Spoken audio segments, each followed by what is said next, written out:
बिस्मिल्लाहिर्रहमानिर्रहीम। अस्सलाम वालेकुम वरहमतुल्लाह। बल्डन एंड फेयर बुक का सेक्शन 4.6 टाइटल है एडॉप्टिव क्वाड्रेचर मेथड्स। आपने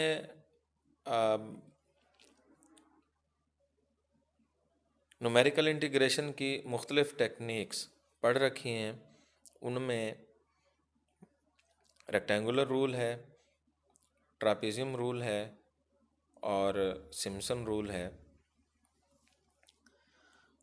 और इनके साथ साथ इन सारे फार्मूलाज की इन सारे रूल्स की जो कंपोजिट फॉर्म है, यानी किसी कर्व के अंडर एरिया को एक रेक्टेंगल से नहीं बल्कि एक से ज़्यादा रेक्टेंगल्स के साथ अप्रोक्सीमेट किया जाए, या ट्रापेजियम रूल है तो एक ट्रापेजियम की बजाय एक से ज़्यादा ट्रापेजियम के साथ अप्रोक्सीमेट किया जाए, या सिम्पसन रूल है तो एक पैराबोला की बजाय एक से ज़्यादा पैराबोलाज की मदद से अप्रॉक्सीमेट किया जाए। तो ये हमने पढ़ा हुआ है।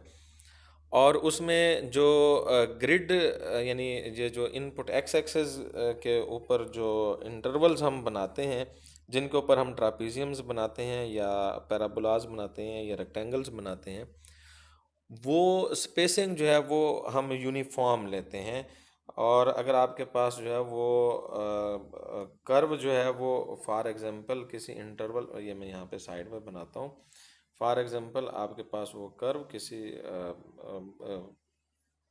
के फंक्शन है और वो किसी इंटरवल आप ए और बी के ऊपर जो है वो आप उसको अप्रॉक्सीमेट करना चाह रहे हैं, तो आप ये जो इंटरवल है इसके ये जो पीसेस बनाते हैं जिनके ऊपर रेक्टेंगल्स या ट्रापेजियम या पैराबोलाज बनाते हैं, तो इसकी जो स्पेसिंग आप लेते हैं, वो कैसे कैलकुलेट करते हैं? स्पेस को आप एच का नाम देते हैं और कैलकुलेट करते हैं b minus a divided by n, where n is number of rectangles or trapeziums, या पैराबोलाज हैं तो उस को भी उसी तरह से जो है वो मैनिपुलेट किया जा सकता है।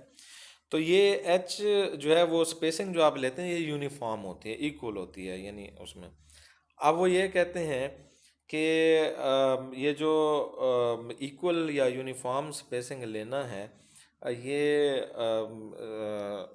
बाज़ केसेस में जो है वो इनइफेक्टिव या आपकी यानी एफिशिएंसी को जो है वो depending on the problem, nature of the problem, आपकी एफिशिएंसी को मुतासर कर सकती है। तो आप प्रॉब्लम की नेचर को देखते हुए अपनी जो ये जो स्पेसिंग है इसको यूनिफॉर्म ना लें, बल्कि उसके साथ खुद को एडजस्ट करें और स्पेसिंग को जो है ना वो बेहतर तरीके से लें। अब उसकी ये मिसाल देता है, वो कहता है कि ये एक कोई फंक्शन है और इसके अंदर आप जो है वो एरिया निकालना चाहते हैं, यानी इसको इंटीग्रेट करना चाहते हैं ऑन द इंटरवल। ये सामने नज़र आ रहा है 0 से लेके 4 तक का उसने लिया हुआ है। अब देखें कि फंक्शन में अगर आप के पास ये पॉइंट 1 है और ये पॉइंट जो है वो 1.5 है, तो 1.5 से लेके 4 तक आप देखेंगे कि फंक्शन में वेरिएशन या तो है नहीं या फिर नेग्लिजिबल है, स्ट्रेट है, यानी कांस्टेंट फंक्शन जैसा जो है वो सूरत हाल नज़र आ रही है।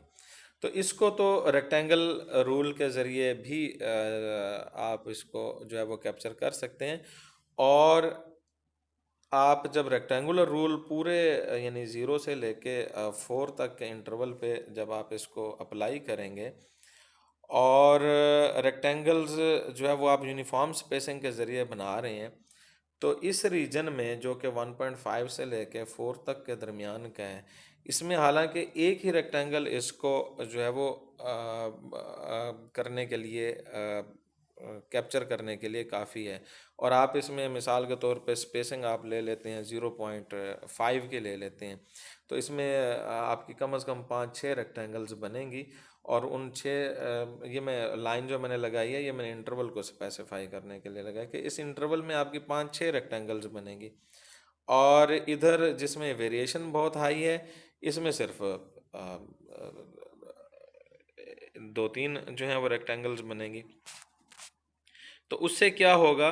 उससे ये होगा कि जहाँ पे फंक्शन की वेरिएशन हाई है उस रीजन में आपको रेक्टेंगल्स की ज़रूरत जो थी वो ज़्यादा थी, और जहाँ पे वेरिएशन नहीं है वहाँ पे आपको उसकी ज़रूरत कम थी। लेकिन आपने यूनिफॉर्म स्पेसिंग ले ली, इधर उसका ज़्यादा रेक्टेंगल्स बनाने का फ़ायदा कोई नहीं हुआ और फ़ायदा कोई नहीं हुआ, यानी नुकसान भी कोई नहीं हुआ तो फ़ायदा भी कोई नहीं हुआ।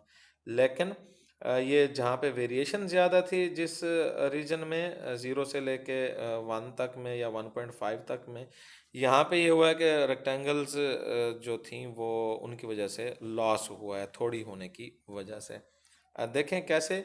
अगर मैं ये रेक्टेंगल्स बनाना चाहता हूँ, फॉर एग्जांपल मैं एक रेक्टेंगल बनाता हूँ इस पॉइंट के ऊपर, तो आप देखें कि आउटपुट ही ज़ीरो है, तो यहाँ पे रेक्टेंगल बनेगी ही नहीं। यहाँ पे एरिया, यानी आप रेक्टेंगुलर रूल जब आप इसके ऊपर लगाएंगे तो आप इस लाइन, ये जो वर्टिकल लाइन लगाए इसके लेफ्ट वाला आपका एरिया ही सिरे से गायब हो जाएगा।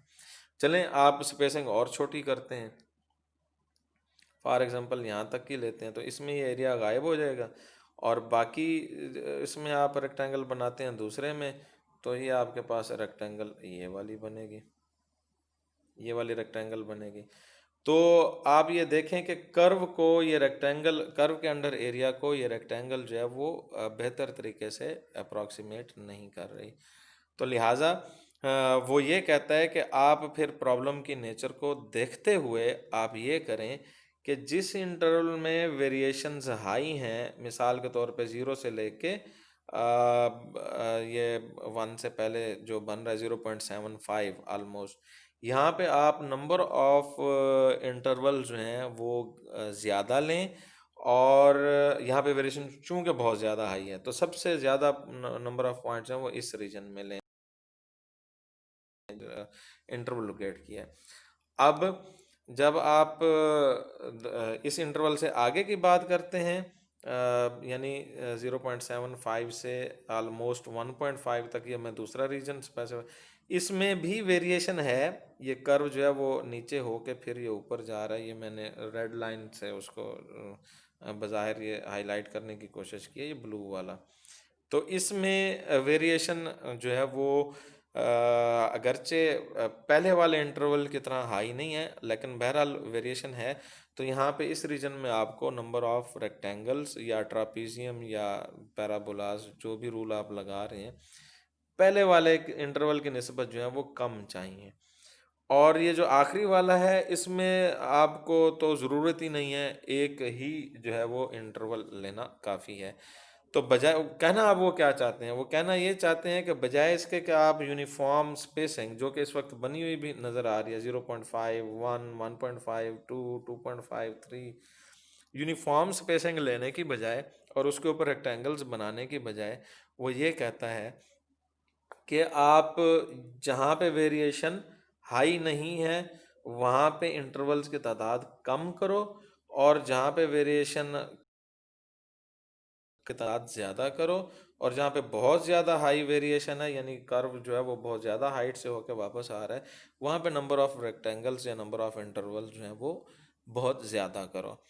तो ये है क्वाड्रेचर के, अडॉप्टिव क्वाड्रेचर की कहानी, कि एक्चुअली ये कोई ख़ास अलग से कोई टेक्निक नहीं है, बल्कि ये स्ट्रेटजी है कि आप जो ऑलरेडी मेथड जानते हैं न्यूमेरिकल इंटीग्रेशन के, जो कि कंपोजिट रूल्स हैं,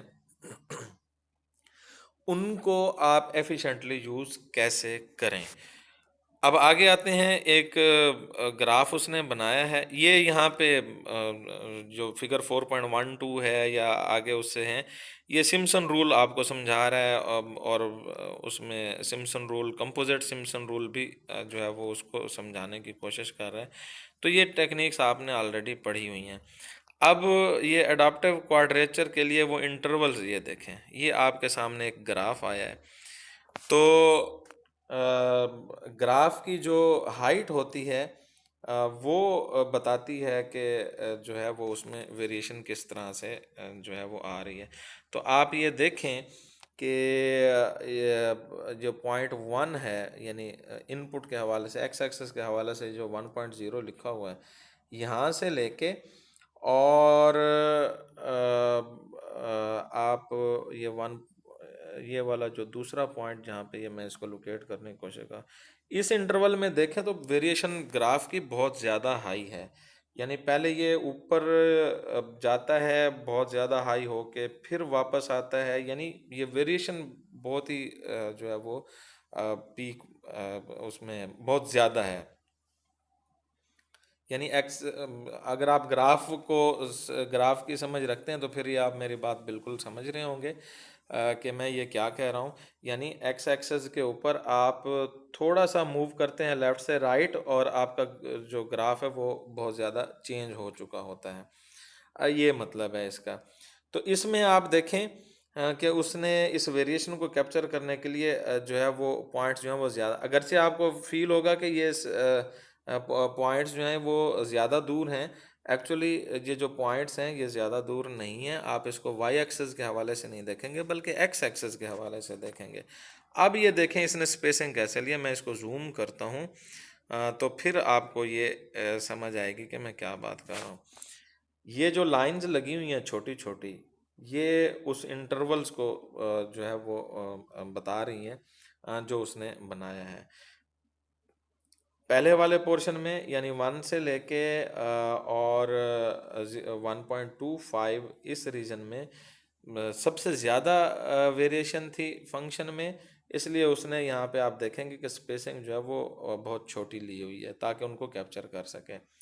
और उसके बाद उसने 1.25 से लेके 1.75 तक जो है वो दूसरी स्ट्रेटेजी, यहाँ पे वेरिएशन पिछले वाले इंटरवल की निस्बत दूसरे वाले इंटरवल में जो है वो ज़्यादा थी, दूसरे वाले इंटरवल में कम थी, तो स्पेसिंग जो है उसने ज़्यादा ले लिया।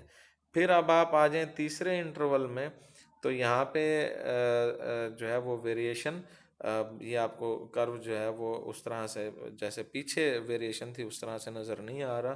तो यहाँ पे उसने स्पेसिंग जो है वो ज़्यादा ले ली है पिछले दो की निस्बत, और आखिरी वाले इंटरवल में जो है वो स्पेसिंग उसने और ज़्यादा कर ली है। स्पेसिंग ये जो वर्टिकल लाइन छोटी छोटी आपको नज़र आ रही है, मैं इनकी बात कर रहा हूँ। तो ये इस इंटरवल में जो है वो स्पेसिंग उसने आप देख सकते हैं कि स्पेसिंग आपको किस तरह से नज़र आ रही है, दो पॉइंट्स के दरमियान में ये स्पेसिंग चल रही है। और आगे स्पेसिंग जो है वो छोटी छोटी आ रही है, उससे इधर जाते हैं तो और छोटी हो जाती है और छोटी हो जाती है। तो ये वेरिएशन डिपेंडेंट जो है वो ये है। अगर आप ये जो ग्राफ के ऊपर आपको ये जो डॉट से लगे हुए आ रहे हैं, अगर इन सारे पॉइंट्स को आप इस एक्स एक्सेस वाली लाइन के ऊपर गिराएं तो आपको ये नज़र आएगा कि जो है वो ये जो बॉल्स जब एक्स एक्सेस के ऊपर गिरी हुई नज़र आएंगी तो आपको नज़र आएगा कि वो एक दूसरे से कितनी दूर हैं। वो इतनी ही दूर होंगी एक दूसरे से जैसे आपको ये एक्स एक्सिस के ऊपर इस वक्त ये लाइनें लगी हुई नज़र आ रही हैं। तो ये लाइनें ही एक्चुअली इनपुट हैं, यानी ये पॉइंट्स जहाँ जहाँ पे ये लाइन लगी हुई हैं ये इनपुट हैं, और आउटपुट जो है वो डॉट की शक्ल में ग्राफ के ऊपर लगे हुए हैं। तो वेरिएशन शुरू में बहुत हाई थी, इसलिए वहाँ पे जो है वो स्पेसिंग थोड़ी होगी। आप उन बॉल्स को या ये जो डॉट्स हैं इनको एक्स एक्सिस के ऊपर गिराएं तो आपको इस रीजन में इस पैटर्न पे नज़र आएंगे जैसे ये लाइंस लगी हुई हैं। दूसरे में ये आपको जो है वो ज़्यादा स्पेसिंग के साथ नज़र आएंगे, और ज़्यादा स्पेसिंग के साथ, और तीसरे में और ज़्यादा स्पेसिंग के साथ, और चौथे में और ज़्यादा स्पेसिंग के साथ आपको नज़र आएंगे। तो ये है एडाप्टिव क्वाड्रेचर की टेक्निक। अब ये आप बात कर सकते हैं कि फिर हम स्पेसिंग जो है वो कैसे लें।